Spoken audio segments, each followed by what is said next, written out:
The great hall of the Galactic Council stretched out like a metal ocean. Thousands of alien beings filled the floating seats, their eyes fixed on the human standing alone in the center. Ambassador Jinwoo felt the weight of their stares but kept his back straight. His gray hair was neat, his uniform clean, but his hands shook slightly at his sides. Chancellor Vexthari rose from the highest seat. The tall, blue-skinned alien's voice echoed through the chamber. The Council has made its decision. Humanity stands accused of breaking the laws of peace that hold our galaxy together. Jinwoo closed his eyes for a moment. He had known this day would come. For months, the other species had been talking about the human problem. They said humans were too violent, too quick to fight, too dangerous to live among civilized beings. We defended ourselves, Jinwoo said, his voice carrying. Across the silent hall, the pirates attacked our colonies 17 times. 17 times we asked for help. 17 times you did nothing. The Chancellor's 4 eyes narrowed. You destroyed an entire station. Thousands died. Thousands of pirates who were killing our children.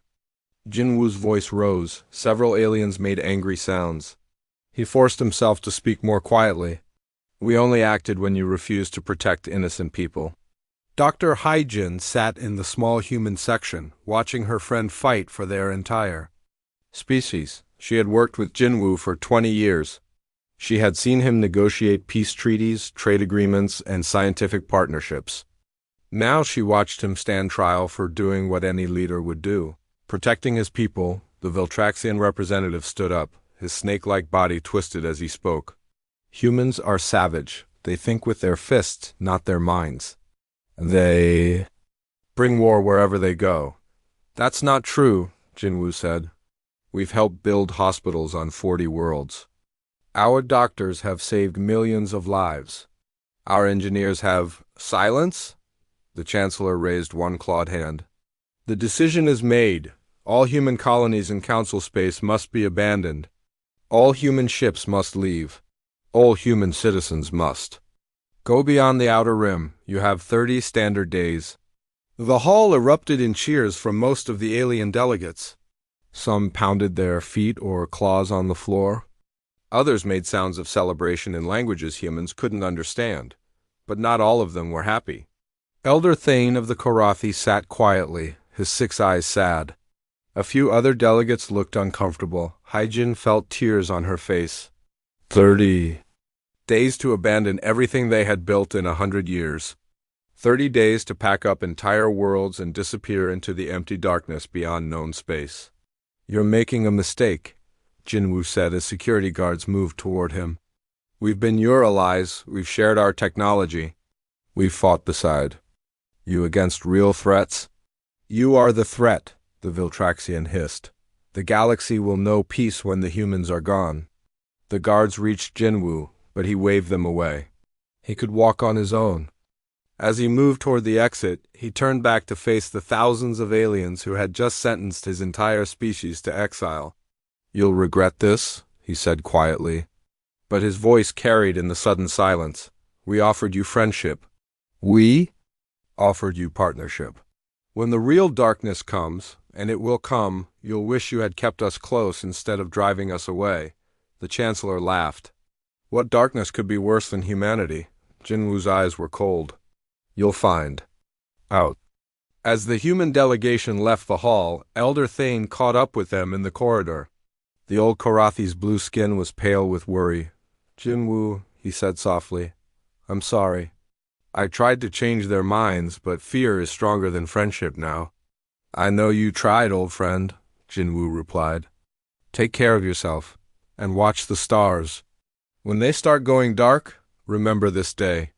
Thane's 6 eyes blinked in confusion, but Jinwoo was already walking away.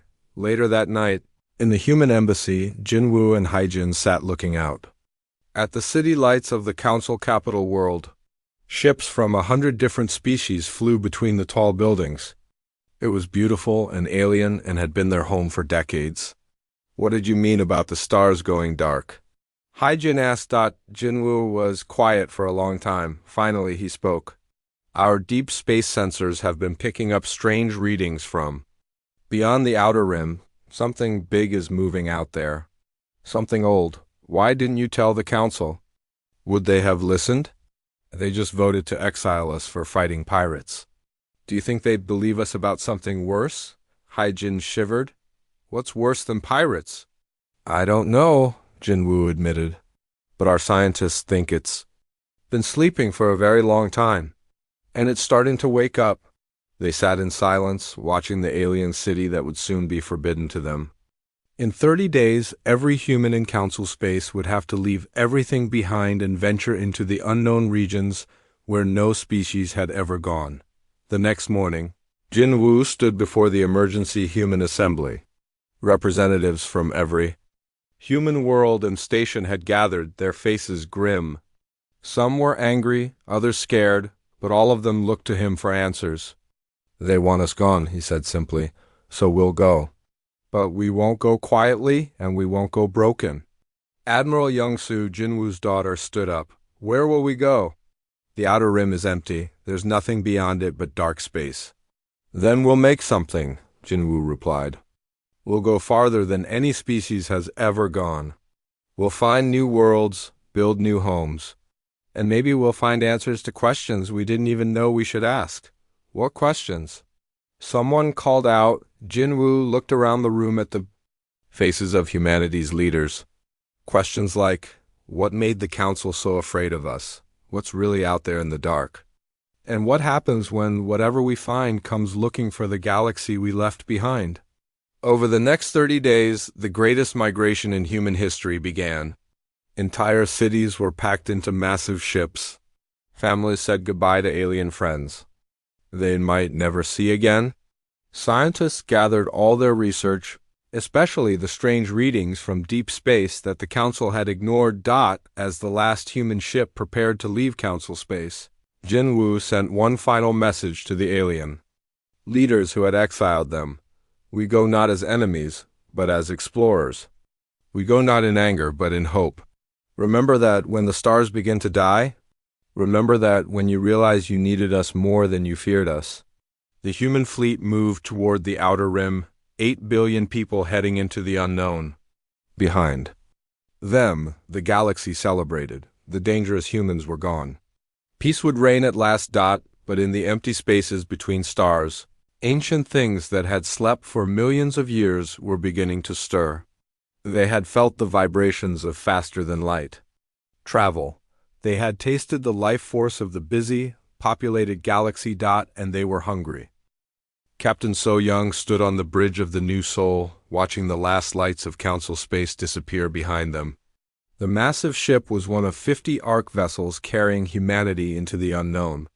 Each ship held millions of people, their entire lives packed into cargo holds and living quarters designed for a journey that might never end. Jump engines ready, Captain, reported Engineer Taeho from his station. The young man's fingers danced over controls that most aliens had never seen. Humanity's quantum drive technology was their own creation, developed in secret after they realized the Council might one day turn against them. All ships report ready for deep space jump, came the voice of Admiral Young-soo from the command. Ship Hope's Edge. So-young's childhood friend had grown into a strong leader, her father's determination burning bright in her eyes. So-young touched the communication button. This is Captain So-young of New Seoul. All civilian ships prepare for quantum jump. We're about to go farther from home than any human has ever traveled. Through the viewports, families pressed their faces against the transparent metal, watching the familiar stars fade.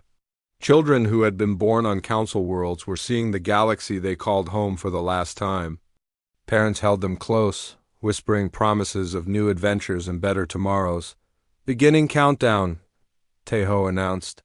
10.9.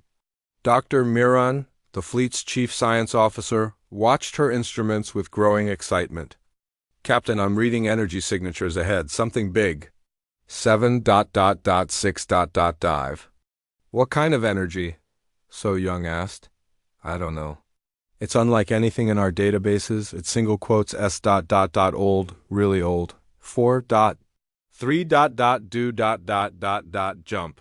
Reality twisted around the human fleet. Space bent and folded as 50 ships leaped across, thousands of light years in an instant. When the universe straightened out again, they were surrounded by stars that no human had ever catalogued. "Jump complete," Tejo reported. "All ships accounted for, we're beyond any known star charts."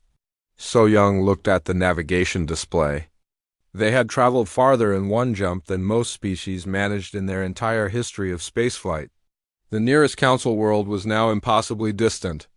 "Admiral, we're receiving some kind of signal," reported Communications Officer Hyan Wu. "It's not coming from any of our ships." Young Su's voice crackled over the communication system. "All ships, hold position. Science teams, I want full sensor sweeps. We need to know what we're dealing with." Dr. Mirren's hands flew over her instruments. "Captain, you need to see this. These energy readings, they're not natural. Someone built something out here, something enormous." On the main screen, an image began to form. At first, it looked like a small moon or asteroid. But as the sensors focused, details became clear that made everyone on the bridge go silent. It was a structure. An artificial construct the size of a planet, covered in geometric patterns that hurt to look at directly. And it wasn't alone. The sensors were detecting dozens of similar objects scattered throughout the region. "My God," whispered So Young. "Who built these things?" "More importantly," said Miran, her voice shaking, "where are the builders now?" Admiral Young-Su's fleet spread out in a defensive formation as science teams from every ship began detailed scans. What they discovered over the next few hours changed everything humanity thought they knew about the galaxy. The structures were incredibly old, millions of years at least. They were made from materials that shouldn't exist, held together by forces that human science couldn't explain. And they were all empty, as if their creators had simply vanished. "Fleet conference in 1 hour," Young-Su announced. "All ship captains and senior staff, we need to decide what we do next." The meeting took place in virtual reality with representatives from all 50 ships appearing as holograms around a digital conference table. The mood was tense. They had expected to find empty space beyond the Council's borders, not evidence of an ancient civilization. "The question is simple," said Admiral Young-Su. "Do we stay and explore, or do we keep running?" Captain One-Seek of the Pusan spoke first. "We have 8 billion people to think about. We need to find habitable worlds, not waste time studying." "Ruins. But these ruins might hold answers," argued Dr. Miran. "Whoever built these structures was more advanced than anything in Council space. Their technology could help us build new homes." Engineer Tejo raised his hand. "There's something else. The quantum signatures from these structures are affecting our drives. We're getting power readings 20% higher than normal. Whatever these things are made of, they're amplifying our engines." President Jae Hyun, the newly elected leader of humanity's government in exile, appeared in the conference. The older woman looked tired but determined. "Their council cast us out because they thought we were dangerous. Maybe it's time we became what they feared." "What do you mean?" asked So Young. "I mean, we stop running, we stop being refugees. We claim this region of space as our own. We study these structures, learn their secrets, and build something new. Something stronger than anything the Council ever imagined." The debate continued for hours. Some wanted to keep searching for a quiet corner of the galaxy where they could rebuild their old lives. Others wanted to push deeper into the unknown, following the trail of the mysterious structures. Finally, Admiral Young-Su called for quiet. "We're not the same humans who lived in Council space," she said. "The moment they exiled us, we became something new. Explorers, pioneers. Maybe it's time we acted like it." The vote was close, but the decision was made. Humanity would establish a base in the region of the ancient structures. They would study the ruins, learn their secrets, and build a new civilization in the darkness beyond known space. Over the following weeks, the human fleet found a star system with 3 habitable worlds orbiting a stable sun. The planets were empty but fertile, with clean water and breathable atmospheres. It was as if someone had prepared them for new inhabitants. The first human city beyond the galaxy's edge was built on the largest planet, which they named Haven. Within months, millions of people were living on the surface, while teams of scientists explored the ancient structures floating in nearby space. Dr. Mir led the research teams that entered the first alien construct. What they found inside made her call Admiral Young-Soo immediately. "Admiral, you need to get down here right now." Her voice shook over the radio. "We found something. Something that explains why these structures were abandoned." Young-Soo arrived with a full security team to find Miran standing before a massive wall covered in symbols and images. The pictures told a story, the rise and fall of the greatest civilization the galaxy had ever known. "They called themselves the predecessors," Miran explained. "They ruled this entire region of space millions of years ago, advanced beyond anything we can imagine. But something happened. Something came from outside the galaxy." The images showed massive, dark shapes moving between stars. Wherever they went, worlds died, not destroyed, drained. Empty husks floating in space where once living planets had been. What were they fighting? Young-Soo asked. Miran pointed to the final images on the wall. "They called them the Devourers, and according to this, they're still out there, sleeping, waiting." Young-Soo stared at the ancient warning left by a dead civilization. "Waiting. For what?" "For enough life to return to the galaxy to wake them up," Miran whispered. "For civilizations to grow and spread and fill the stars with the kind of energy they feed on." Suddenly, the human exodus looked very different. They hadn't just been cast out by the Council. They had been sent into the one region of space where the galaxy's greatest threat lay dormant, and their quantum drives, the faster-than-light technology that every Council species used, was exactly the kind of energy signature that had drawn the Devourers in the past. "Admiral," came Teho's voice over the radio. "We're detecting movement from one of the larger structures. Something's activating."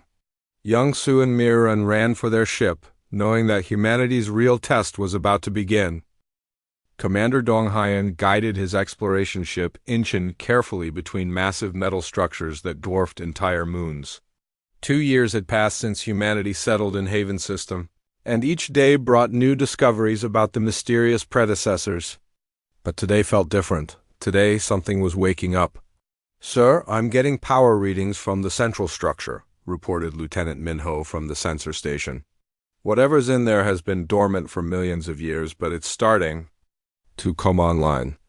Dr. Sun Mi floated beside the commander in the zero-gravity observation deck, her eyes wide as she studied the alien construction ahead of them. As the fleet's chief archaeologist, she had spent months trying to understand the predecessor's civilization. What she had learned filled her with growing dread. "The structure is responding to our quantum drives," she said quietly. "Our ships are waking it up?" The central structure was larger than Earth's moon, covered in crystalline formations that pulsed with dim light. As they watched, sections of the ancient construct began to unfold like a metal flower, revealing chambers that hadn't been opened in ages. "Take us closer," Dong-Hyeon ordered. "But keep the engines ready for emergency jump." As the Incheon approached, the ship's computers began receiving data transmissions from the awakening structure. The information flooded their systems, star charts, technical diagrams, and most disturbing of all, warnings written in hundreds of different languages. "Commander," called Communications Officer Yoon-Soo, "the computer is translating incoming." "Messages, sir. These aren't just warnings. They're pleas for help." Dr. Sun Mi studied the translated text appearing on her screen. "These are messages from different species. Dozens of civilizations. They all say the same thing: the Devourers are coming. Hide your light. Stop your engines. Silence your worlds." Dong-Hyeon felt a chill run down his spine. "How long ago were these messages sent?" "The most recent ones are ... Sun Mi's voice trailed off. 3 million years old." Through the viewports, they could see into the open chambers of the predecessor structure. Inside were massive weapons. Cannons the size of skyscrapers, energy projectors that could fire across solar systems. And at the center, something that made everyone on the bridge go silent. It was a ship. But calling it a ship was like calling an ocean a puddle. The vessel was black as space itself, its surface seeming to absorb light rather than reflect it. Even dead and powerless, it radiated a sense of hunger that reached across the vacuum to touch their minds. "That's not a predecessor ship," Sunmi whispered. "That's one of theirs. One of the Devourers." The ancient sensors were going crazy, detecting energy patterns unlike anything in human databases. The readings showed that the dark ship was constructed from materials that shouldn't exist, substances that seemed to exist partially outside normal space-time. "Commander," Minho's voice was shaking, "I'm detecting movement inside the alien." Vessel, Donghayan grabbed the communication controls. "All ships, this is Incheon. Emergency withdrawal. Get clear of the structures immediately." But it was too late. The dark ship's surface began to ripple like liquid metal. Sections opened to reveal chambers filled with a darkness so complete that their sensors couldn't penetrate it. And from that darkness, something reached out with invisible fingers to touch their minds. The bridge crew of the Incheon suddenly found their thoughts filled with alien hunger. They felt an overwhelming need to feed, to consume, to drain the life from everything around them. Several crew members collapsed, their minds overwhelmed by the contact. "Emergency jump, now!" Donghayan shouted, fighting against the mental pressure. "Engineer." Taewon, blood running from his nose, managed to activate the quantum drive. Reality bent around the Incheon as they leaped away from the ancient structure. Leaving the awakening horror behind, they materialized near Haven, humanity's new homeworld, where President Jae-hyun waited with Admiral Young-soo and the fleet's senior staff. The Incheon's crew was immediately taken to medical facilities, while Dr. Sunmi and Commander Dong-hyun reported what they had found. The predecessors weren't just advanced, Sunmi explained to the Emergency Council. They were the galaxy's guardians. They fought the Devourers for millions of years, trying to protect younger civilizations. "And they lost?" Dong-hyun added grimly. "The structure we found is a graveyard, a museum of their failure." Admiral Young-soo studied the data they had brought back. "These Devourers, what exactly are they?" Dr. Sunmi activated a holographic display showing the alien symbols they had decoded. "They're not really alive as we understand it? They're more like cosmic parasites. They feed on life force itself, not just killing living things, but draining them of everything that makes them alive. Will, creativity, hope, even the ability to dream." "How is that possible?" asked President Jae-hyun. "They exist partially outside our reality," Sunmi continued. "They can reach through dimensions to touch the quantum field that connects all living minds. When they feed, they don't just kill bodies, they consume souls." The room fell silent as the implications sank. General Bio-ra, humanity's military commander, was the first to speak. "How do we fight something like that?" "The predecessors found a way," Sunmi replied. "Sort of, they discovered that the Devourers can't feed on artificial life or synthetic consciousness. They created weapons powered by machine intelligence rather than living minds." "Did it work?" Young-soo asked. "For a while. But the Devourers adapted. They learned to corrupt synthetic systems, turning the weapons against their creators. In the end, the predecessors chose to put the Devourers into deep sleep rather than destroy them." "Why not destroy them?" Jae-hyun asked. Dr. Sunmi looked around the room with haunted eyes. "Because they tried. The attempt nearly destroyed the galaxy itself. The Devourers are so deeply connected to the quantum field of life that killing them would have meant killing everything alive in 1,000 light-year radius." Commander Dong-hyun stepped forward. "There's more. The predecessor records show that the Devourers follow a cycle.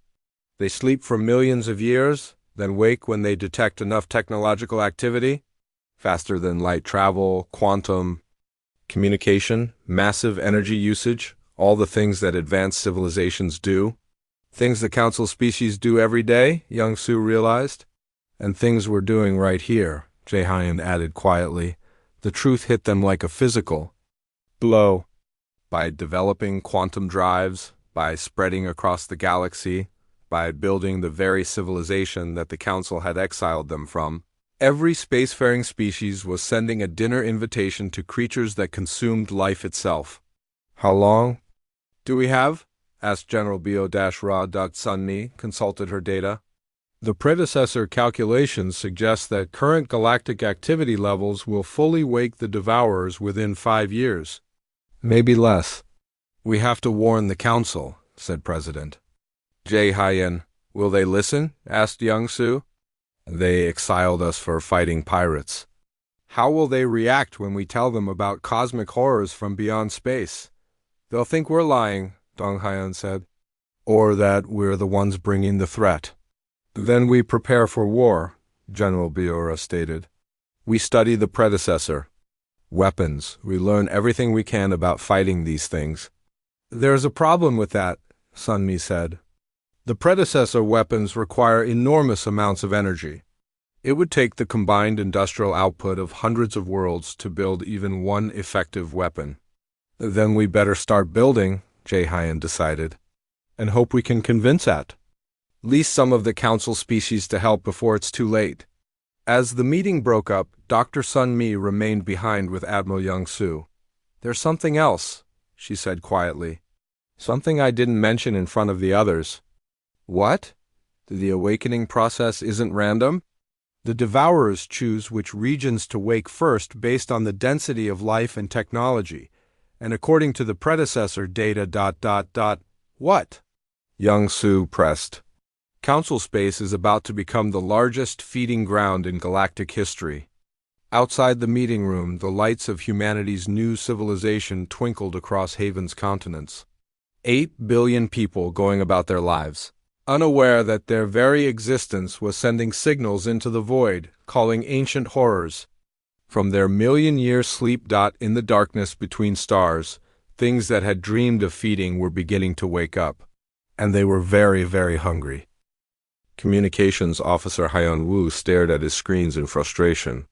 For 3 months, he had been trying to send warning messages to the Galactic Council.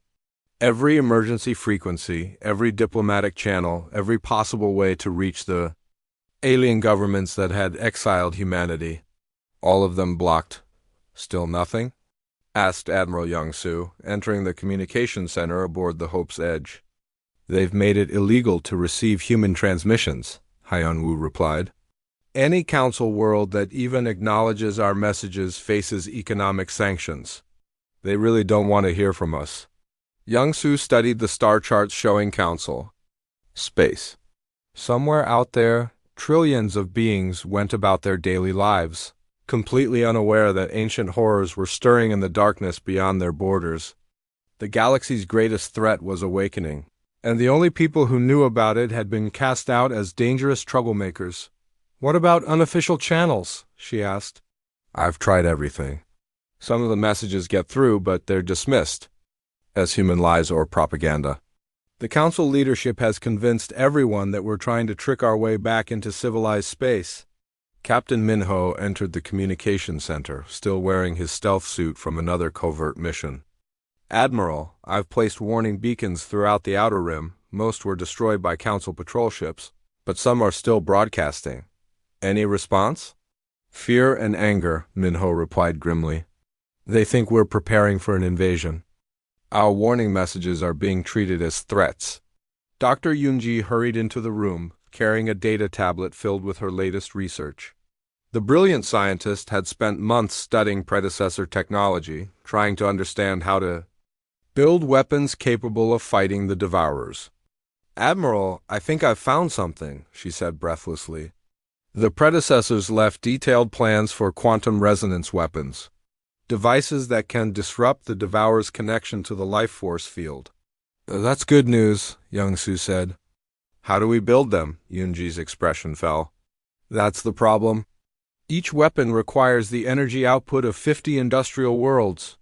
We'd need the combined resources of the entire galaxy to build even a small defense network. Resources controlled by the Council species who won't talk to us." Hyun-woo added. Young-Soo walked to the viewport, looking out at the stars of Council space in the distance. What about individual contacts? Surely some aliens remember our friendship. I've been thinking the same thing, said Minho, Elder Thane of the Korathi. He was the only one who abstained from the exile vote. If anyone would listen, it would be him. It's worth a try, young Su decided. Take a stealth ship. Find Thane. If we can convince even one council species, maybe others will follow.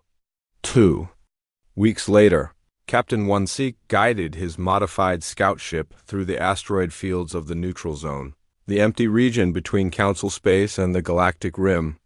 His ship had been rebuilt using predecessor technology, making it nearly invisible to normal sensors. Contact ahead, reported his co-pilot. Single ship Korathi design. Elder Thane's vessel was old but well-maintained, floating quietly among the asteroids of a dead system. The ancient Korathi leader had agreed to this secret meeting, risking his position on the council for a chance to hear humanity's warning. One-Seek docked with Thane's ship and found the alien leader waiting in his simple quarters. The Korathi's 6 eyes showed deep worry as he gestured for the human to sit. My friend, Thane said in accented standard, your people's exile weighs heavily on my conscience. But these messages you've been sending ... are they true? One-Seek activated a holographic projector showing images from the predecessor ruins. Elder Thane, what I'm about to tell you will sound impossible, but you've known humans for 40 years. Have we ever lied to you? The next hour was one of the strangest in One-Seek's life. He explained about the ancient structures, the sleeping devourers, and the cycle of galactic feeding that repeated every few million years. Thane listened with growing horror as the implications became clear. These creatures, Thane said slowly, they feed on life itself? Not just physical life. They consume what makes living beings truly alive.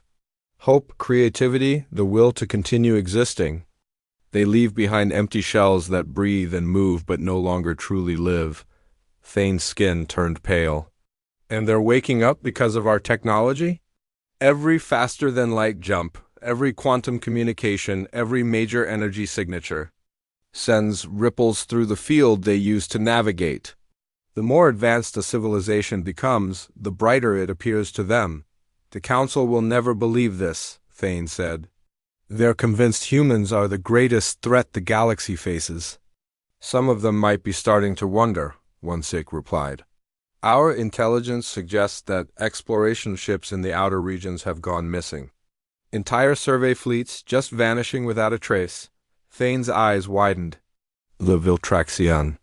Third Fleet. They were investigating dark matter anomalies near the rim. No word from them in 2 months. That's not dark matter, One-Seek said grimly.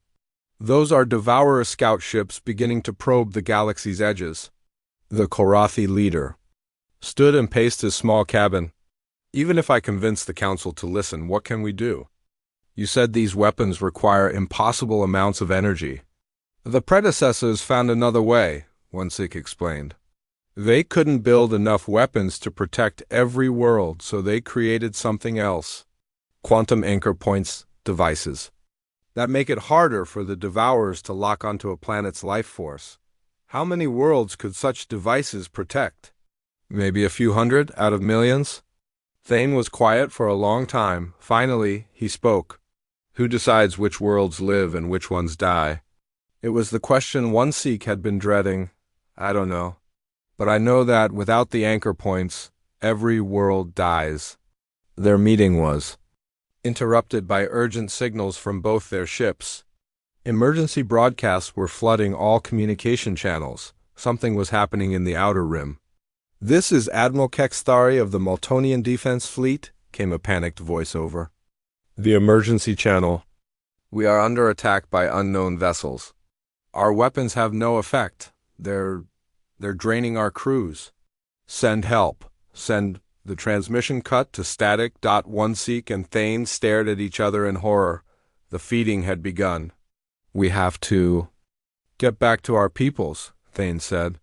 I'll do what I can to convince the Council, but it might already be too late, One-Seek finished. As their ships separated, One-Seek sent one final message to Elder Thane.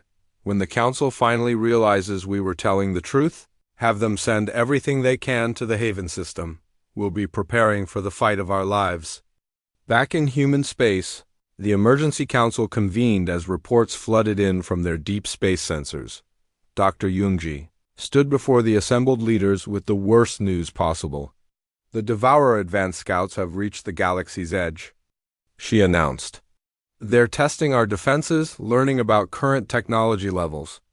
The main swarm will follow within months. How many ships are we talking about? Asked General Biora. Based on predecessor records, a full feeding swarm contains thousands of harvest ships, each capable of draining an entire star system. President Jae-hyun looked around the room at humanity's leaders. Then we prepare for war. We build what weapons we can. We try to save whoever will listen to us. And the ones who won't listen? Asked Admiral Young-soo.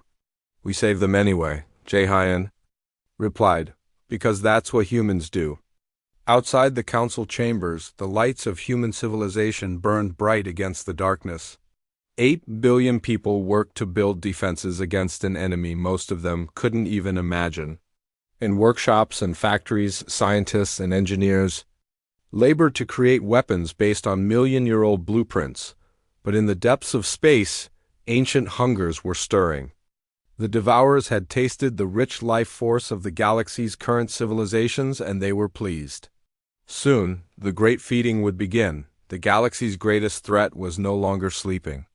And humanity, the species that had been cast out, for being too dangerous, now stood as the only thing between the stars and eternal hunger. The invasion began at 0347 hours, Galactic Standard Time, when the first Devourer harvest fleet emerged from dark space near the Viltraxian border colonies. Admiral Jang-min watched the horror unfold from humanity's hidden monitoring station. Her face pale as the sensors showed the impossible. 17 worlds died in 6 hours. My God, whispered sensor operator Kyung-soo, his hands shaking as he processed the incoming data. They're not destroying the planets. They're emptying them. The Devourer ships were unlike anything in any species' databases. They appeared as massive shadows against the stars, their surfaces seeming to absorb light itself. As they approached each world, tendrils of darkness reached out across space, touching the planets like fingers of death. Sir, I'm receiving transmissions from the Viltraxian Defense Fleet, reported Communications Officer Seung-hee. Her voice was tight with barely controlled panic. You need to hear this. The bridge speakers crackled with the terrified voice of Admiral Kekstari. This is the Viltraxian Third Fleet. We're engaging the unknown vessels, but our weapons pass right through them. They're not solid matter. They're something else. The crew of the Starbreaker is... Oh no, they're still alive, but they're not ... They're empty. Empty, static filled. The channel, then silence. Jang-min studied the tactical display showing the invasion zone. The Devourer ships moved like living things, flowing between star systems with impossible grace. Wherever they went, the bright signatures of living worlds dimmed to nothing. How many survivors? She asked. None, Kyung-soo replied quietly. The planets still register life signs, but the quantum signature is wrong. The people are alive, but not ... alive. Dr. Nai-young, humanity's leading expert on predecessor technology, worked frantically at her station. The Devourers are using quantum field manipulation to drain the life force from entire populations. They're not killing them. They're removing everything that makes them truly living beings. Can the effect be reversed? Jang-min asked. Unknown. The predecessor records don't say. They were too busy fighting to worry about healing the damage. Over. The next 3 days, the galaxy watched in growing horror as the Devourer advance continued. The Maltonian Empire, one of the Council's founding members, simply ceased to exist as anything more than a collection of empty worlds, populated by breathing corpses. Chancellor Vexthari himself, the alien leader who had sentenced humanity to exile, was among the drained. His final transmission showed him standing in his command center, his blue skin gray and lifeless, his 4 eyes staring blankly ahead. He was alive, but everything that had made him was gone. The Galactic Council emergency session was chaos. Representatives from dozens of species shouted over each other in panic as reports flooded in from the outer territories. "It's moving toward the core worlds," screamed the Zephyrian delegate, her crystalline form flickering with terror. "At this rate, it will reach the capital in weeks. Our fleets can't touch them," added the Nexari representative, his mechanical voice distorting with what might have been fear. "Energy weapons, kinetic weapons, even nuclear warheads, nothing works." Elder Thane of the Korathi stood slowly, his 6 eyes sad but determined. "There is someone who might know how to fight them." The chamber fell silent. In the weeks since the invasion began, several council members had begun to remember humanity's warnings. The messages that had been dismissed as lies now seemed like prophecies. "The humans tried to warn us," Thane continued. "Their messages spoke of ancient threats and the need for unity. Perhaps it's time we listened." "Never." The new Viltraxian leader, speaking for the hollow survivors of his race, stood with jerky, puppet-like movements. "The humans brought this curse, they led these monsters to us, did they?" Thane asked. "Or did they try to save us from our own ignorance?" The debate raged for hours, but the Devourer fleet didn't wait for council politics. More worlds fell, their populations joining the growing army of the drained. Living beings who breathed and moved but no longer dreamed, created, or hoped. In human space, the Emergency Council worked around the clock to prepare their people for war. General Biora studied tactical reports while Dr. Yunji rushed to complete the first prototype quantum resonance weapon. "The weapon works," Yunji announced to the assembled leaders, "but the power requirements are staggering. We can build maybe 3 of them with our current resources." 3 weapons against thousands of Devourer ships," said Admiral Youngsu grimly. "We need help. The Council species are too proud to ask for our aid," President Jae-hyun replied. "But some of them might be desperate enough to accept it." Captain So-young entered the meeting room, still wearing her pilot's suit from a reconnaissance mission. "Ma'am, I've been monitoring Council communications. The Korathi are trying to convince the others to contact us, but most species are too afraid or too stubborn." "What about individual colonies?" Young-soo asked. "Worlds that might act independently?" "Several have sent secret messages," So-young reported. "They're willing to accept human help, even if their governments won't officially ask for it." President Jae-hyun made the decision that would define humanity's role in the coming war. "We start with whoever will accept us, save who we can. Build. Trust. Eventually, even the Council will have to admit they need us." The first human rescue mission launched toward the Sharathi colony of Bright Harbor, where Elder Thane had secretly requested assistance. Captain One-Seek commanded a small fleet of ships, equipped with experimental shielding based on predecessor designs. When they arrived, they found the colony under siege by a single Devourer scout ship. The dark vessel hung over the planet like a storm cloud, its tendrils of shadow reaching down to drain the life from millions of beings. "All ships, attack formation," One-Seek ordered. "Remember, we're not trying to destroy it, we're trying to disrupt its feeding process." The human ships opened fire with quantum resonance weapons, their energy beams designed to interfere with the Devourer's connection to the life force field. For a moment the shadow tendrils flickered and weakened, but the Devourer adapted quickly. Its form shifted, becoming more solid, more real. Suddenly, the creature that had been immune to energy weapons was solid enough to fight back. Dark beams lanced out from the alien ship, striking the human vessels with crushing force. 2 ships were destroyed instantly, their crews vaporized. Before they could scream, "It's learning," shouted One-Seek's tactical officer. "Every time we use the resonance weapons, it becomes more resistant." "Fall back," One-Seek ordered. "We can't win this fight." As the human ships retreated, One-Seek sent an emergency message to Admiral Jangmin. "The weapons work, but only once. The Devourers adapt to our attacks. We need a new strategy." The message that came back was grim. "Understood. Fall back to defensive positions." We're seeing the same adaptation across all fronts. The enemy learns from every encounter. Across the galaxy, the truth was becoming clear. The Devourers weren't just ancient and powerful, they were intelligent. Every battle, every weapon used against them, every tactical mistake made them stronger and more prepared for the next encounter. Humanity had wanted to be the galaxy's saviors. Instead, they were watching helplessly as their own weapons became useless against an enemy that evolved with every fight.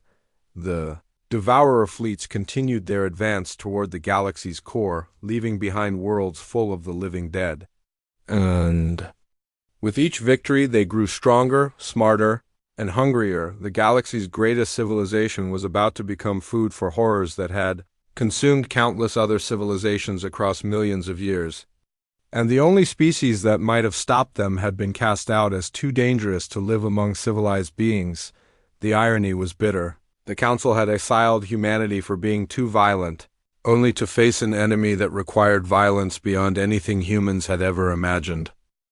Strike Commander Sung-ho felt the synthetic implants in his spine, humming as his modified body interfaced with the ship's systems. The Ghost Runner was unlike any vessel in human history. Its hull was part metal, part living tissue, part pure energy. It was a ship built specifically to fight creatures that fed on life itself. "Approaching the target zone," reported his co-pilot, Dr. Yunesio, her voice carrying a mechanical undertone from the vocal implants that made her partially synthetic. Devour presence confirmed. 3 harvest ships draining the Zephyrian colony of Crystal Falls. Sung-ho looked down at his hands. Once they had been purely human. Now synthetic fibers ran through his muscles, quantum processors replaced parts of his nervous system, and his heart was part biological, part machine.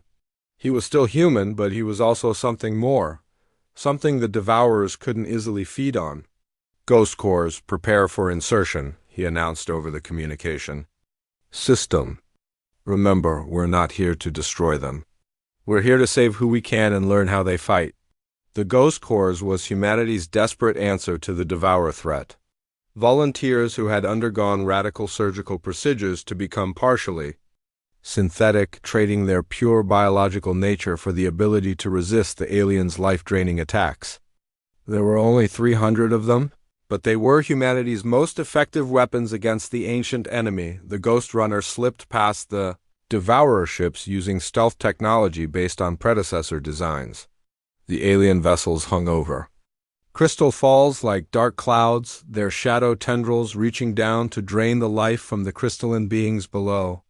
"Life signs are fading fast," reported Yunesio.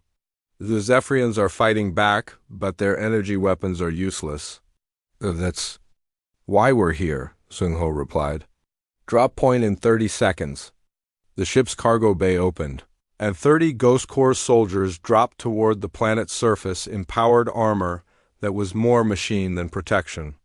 They landed in the capital city, where crystalline buildings reflected the dark light of the Devourer ships above. What they found was a nightmare. The Zephyrians were still alive, but they moved like sleepwalkers.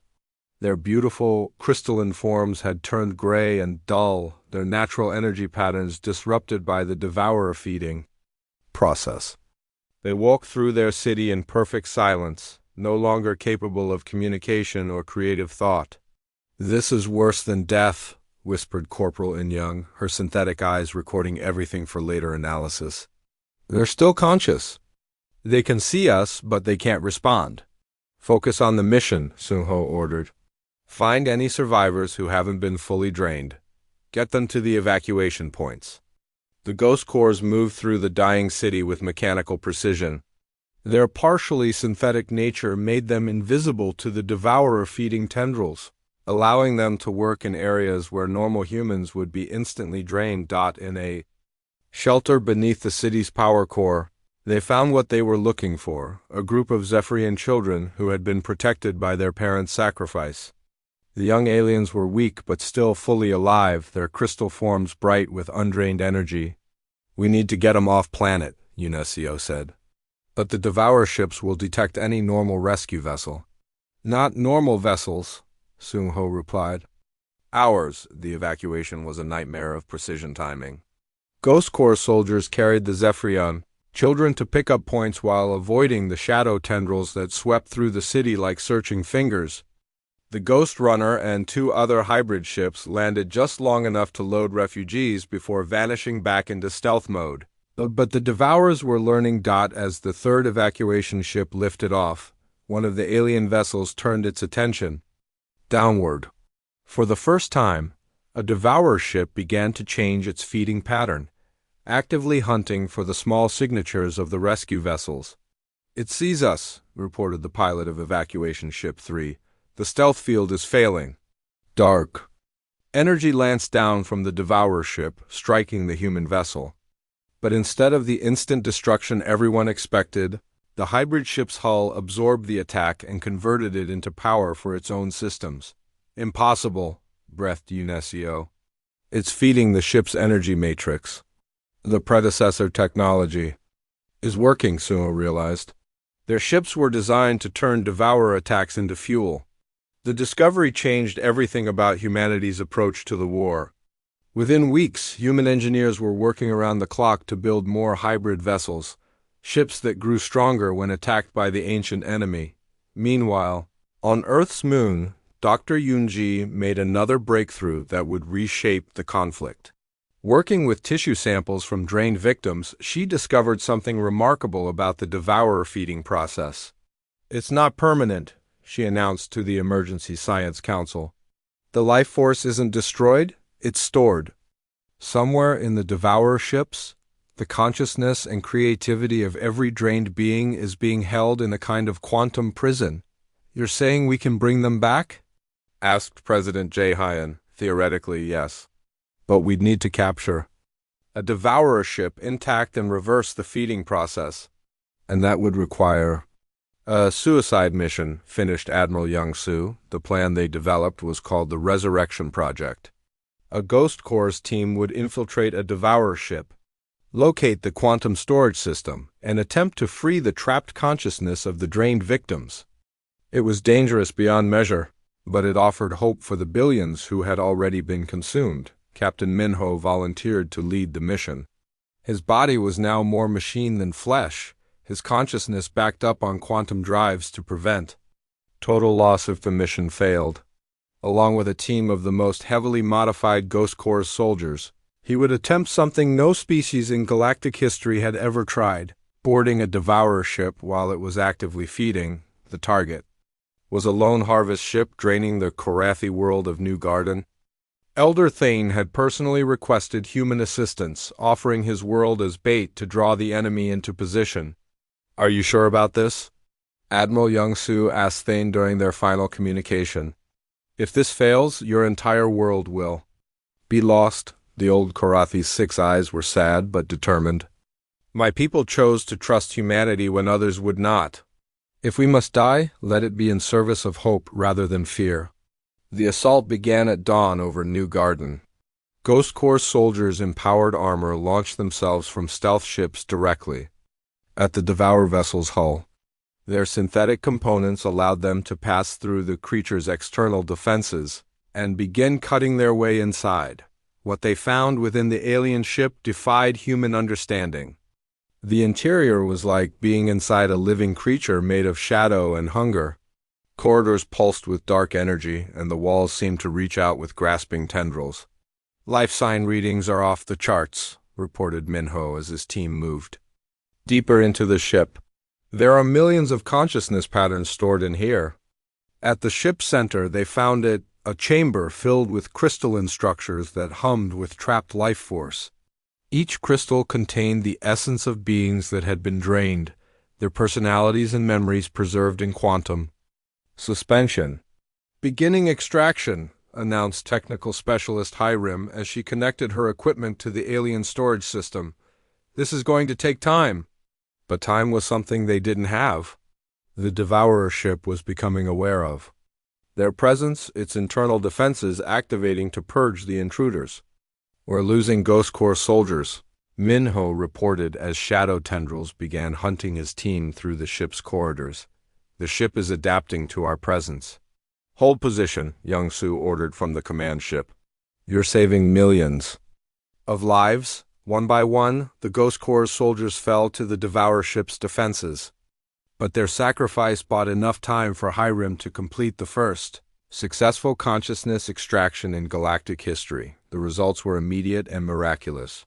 Throughout the Korathi colony below, drained beings suddenly began to move with purpose again.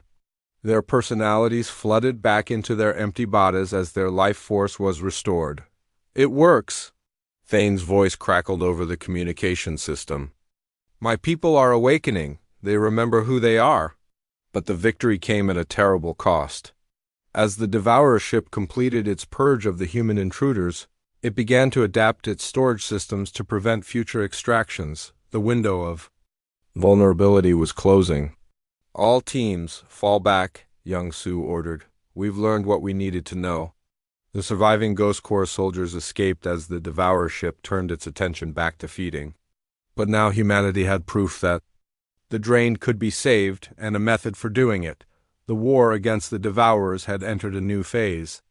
No longer were they simply trying to prevent the feeding, now they were actively reversing it, stealing back the life force of entire civilizations from the grip of cosmic hunger. The galaxy's hope had been reborn in the most unlikely form.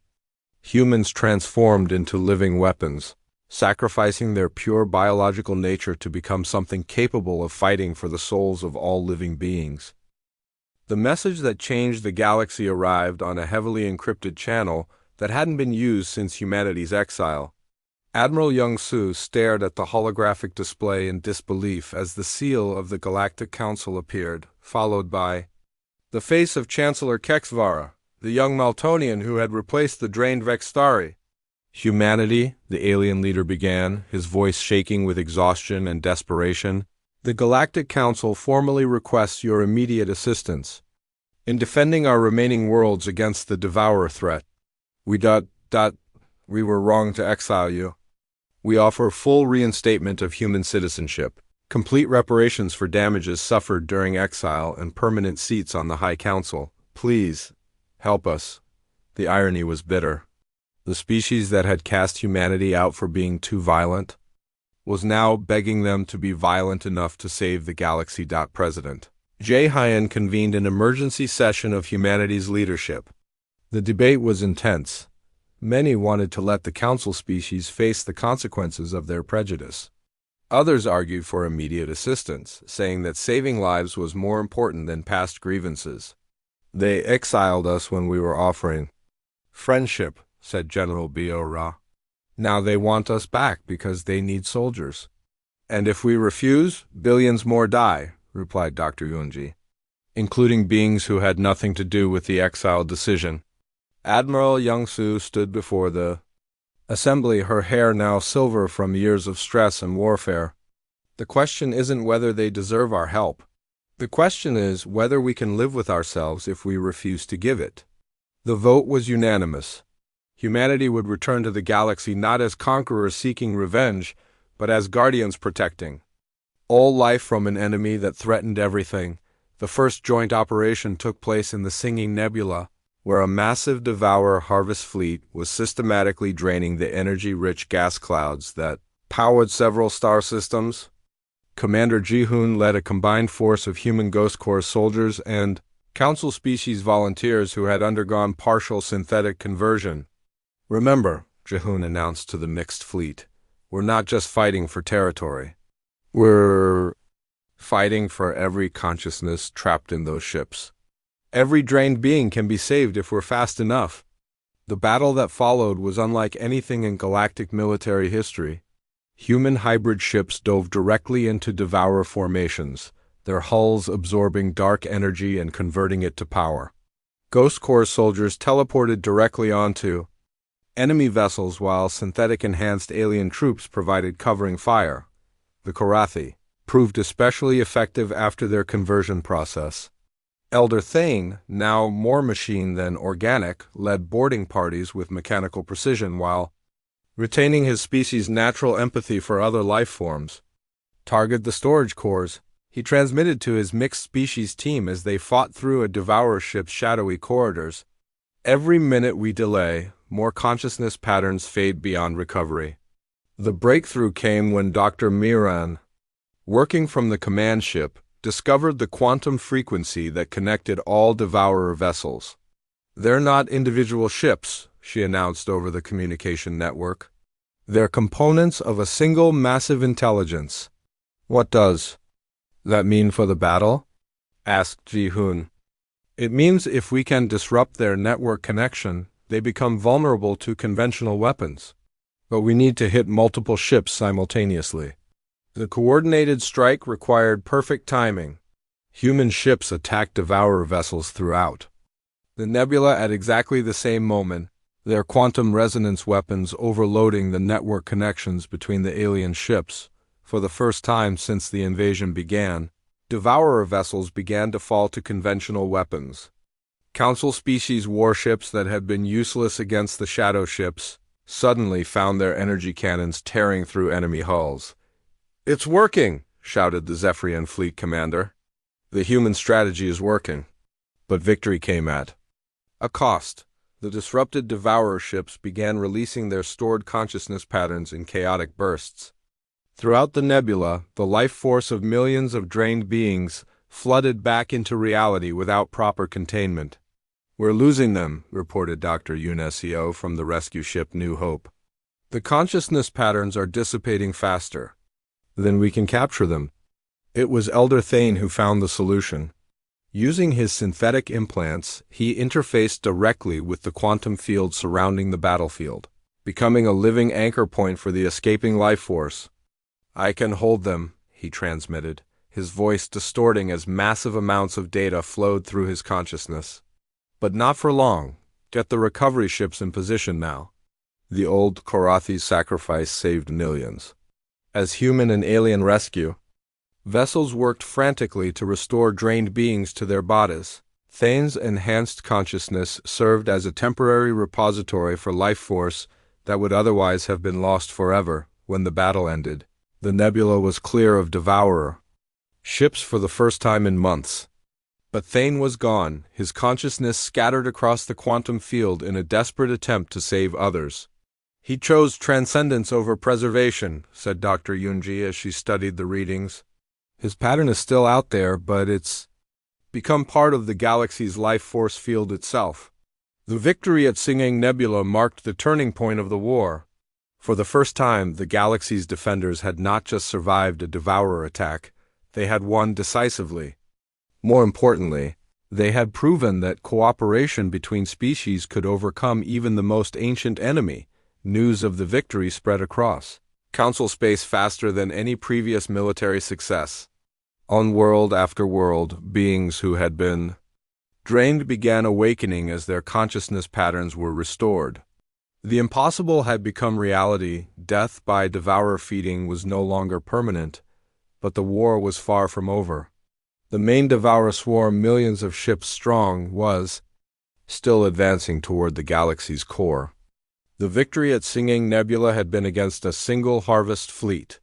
The real test would come when they faced the full might of the ancient enemy. "We've proven it can be done," President Jae-Hyun announced to the Combined Council Assembly. "Now we need to do it on a scale that's never been attempted. We need every species, every world, every being willing to make the sacrifice necessary to save our galaxy." The Synthesis Alliance was born from that desperate need. Species after species volunteered for partial synthetic conversion, trading their pure biological nature for the ability to fight effectively against the Devourers. The proud Zephyrians modified their crystalline forms with quantum processors. The mechanical Nexari upgraded their programming with biological intuition patterns. Even the stubborn Viltraxians, speaking through their drained representatives, authorized conversion of their surviving populations. Admiral Young-Soo stood on the bridge of the new flagship Unity, watching as the largest combined fleet in galactic history assembled around her. Ships from dozens of species, all modified with human-designed hybrid technology, prepared for the battle that would decide the fate of every living being in the galaxy. "Ma'am," reported Communications Officer Hyen-Woo, "we're receiving final confirmations from all fleet elements. 3 million ships ready for operation. Ghost Corps teams aboard every vessel. Quantum resonance weapons charged and synchronized. And the target? Young-Su asked. The Devourer home cluster, located at the intersection of 4 spiral arms. Intelligence estimates indicate the entire swarm is gathering there for a final assault on the galactic core. Young-Su looked out at the assembled fleet, the product of cooperation between species that had been ready to destroy each other just years before. Humanity had been cast out for being too dangerous. Now they were leading the most dangerous mission in galactic history, and doing it with the full support of every civilized species. All ships, she announced over the fleet communication system. This is Admiral Young-Su. Today we don't fight as separate species. We fight as one people, defending one galaxy, protecting one shared future. Let's bring our people home. The fleet jumped toward the galactic core, carrying with it the hopes and dreams of every conscious being in known space. Behind them, they left a galaxy partially drained but not destroyed. Ahead of them waited the greatest concentration of cosmic hunger that had ever existed. The final battle for the galaxy's soul was about to begin. The final battle took place not in normal space, but in the quantum realm where consciousness and reality merged into one battlefield. Dr. Sun Mi, her body now more energy than matter, led humanity's greatest minds into direct confrontation with the Devourer collective intelligence at the heart of their home cluster. Remember, she transmitted to her team as they prepared for quantum insertion, we're not trying to destroy them. We're trying to understand them. Find out why they feed, and maybe we can find another way. Admiral Young-Su watched from the bridge of the Unity as her science teams disappeared into pure energy, their consciousness patterns diving into the swirling mass of dark matter that surrounded the Devourer homeworld. Around her, the greatest fleet ever assembled held position, ready to support the mission that would determine the galaxy's fate. What Sun Mi and her team found in the quantum realm shocked them. The Devourer collective wasn't evil or malicious. It was starving. For millions of years it had consumed the life force of entire civilizations because it was the only way it knew how to exist. They're refugees, Sun Mi transmitted back to the fleet. Their original universe died and they escaped into ours. But they're incompatible with our reality. They need life force to maintain their existence here. Can we communicate with them? Young-Su asked. We're trying. But their form of consciousness is so alien that wait, something's happening. In the quantum realm, the Devourer collective had noticed the human intrusion, but instead of attacking it reached out with something. Like curiosity? For the first time in eons, it encountered minds that could touch its reality without being consumed. The communication that followed was unlike anything in galactic history.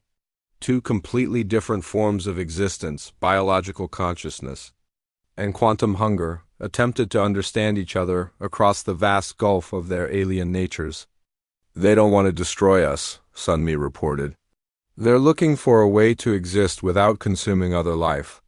They've been trying to find an alternative for millions of years, but every solution requires more energy than they can generate. What kind of alternative? Asked Dr. Yunji from the Unity Science Station, synthetic life force. Artificial consciousness that can sustain them without draining living beings. But the technology required. The predecessors tried the same thing, realized President Jae-hyun, who had joined the fleet for the final battle. That's why they built all those structures. They weren't weapons, they were attempts to create artificial life force generators. The breakthrough came when human engineers combined their hybrid technology with predecessor designs and Devourer quantum manipulation. Together, the 3 technologies could create something new, synthetic consciousness complex enough to sustain the ancient refugees without requiring the death of natural life, but the process required volunteers. Beings willing to merge their consciousness with the quantum field permanently, becoming living bridges between the 2 forms of existence. I'll do it, announced Admiral Young-Su without hesitation. And I, added Dr. Sun Mi from the quantum realm. We all will, said Elder Thane's voice, somehow speaking from within the galaxy's life force field itself. This is what we were meant to become. The transformation began with humanity's leaders and spread throughout the combined fleet. Volunteers from every species merged their consciousness with the quantum bridge network, becoming something more than biological life, but retaining everything that made them who they were. The effect was immediate and miraculous. The Devourer Collective, sustained by synthetic life force for the first time in millions of years, began to release the stored consciousness patterns of every being they had ever consumed. Across the galaxy, worlds that had been drained for months suddenly blazed with returning life. The dead arose not as victims, but as beings transformed by their experience. They retained their memories of the draining, but also carried within them understanding of the vast loneliness that had driven their captors to feed. "It's working," reported Captain So Young from the rescue ship New Soul. "Life signs are returning to normal across all affected systems."